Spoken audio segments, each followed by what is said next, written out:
ఇది best time అండి influenza vaccine ఏపిచ్చుకోవడానికి. వేపిచ్చుకోండి అనగానే, మేడం లాస్ట్ టైమ్ గూడా ఏపిచ్చుకున్నాము. అయినా గూడా కోల్డ్, కాఫ్ 2 టైమ్స్ వచ్చింది మా బాబుకి.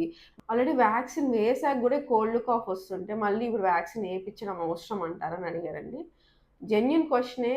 వ్యాక్సిన్ ఏసిన తర్వాత గూడా కోల్డ్, కాఫ్ వస్తున్నా మళ్ళీ వ్యాక్సిన్ ఎందుకు రికమెండ్ చేస్తున్నాం అనేది చూద్దాం. Hi, this is doctor Ashrita, paediatrician. Cold, cough. Cold అనేది ఆల్మోస్ట్ 200 కన్నా ప్లస్ వైరసెస్ వల్ల వస్తుంది. అండ్ కాఫ్ అనేది వైరస్ వల్ల వస్తుంది. And almost 15-16 types of bacteria ఉంటుంది. కానీ మనం ఇన్‌ఫ్లుయెన్జా అనేది ఒక పర్టిక్యులర్ వైరస్.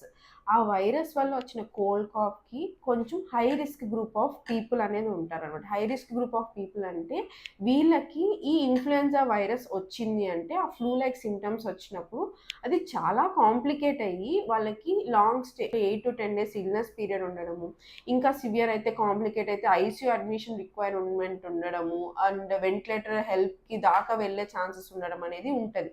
ఆ high risk group of people ఎవరు అంటే లెస్ దాన్ 5 ఇయర్స్ పిల్లలు అండ్ 60 ఇయర్స్ కన్నా పైబడిన elderly people and pregnant women.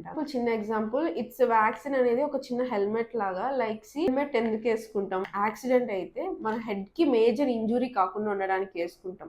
So if accident అయిందంటే మైనర్ ఇంజురీస్ ఉంటాయి, స్క్రాచ్ అవ్వడము అండ్ ఇంకేమైనా చిన్న చిన్న దెబ్బలు ఉంటాయి, కానీ ప్రాణాపాయం మీద వచ్చే హెడ్ ఇంజురీస్ జరగని ఉద్దేశంతో హెల్మెట్ వేసుకుంటాం.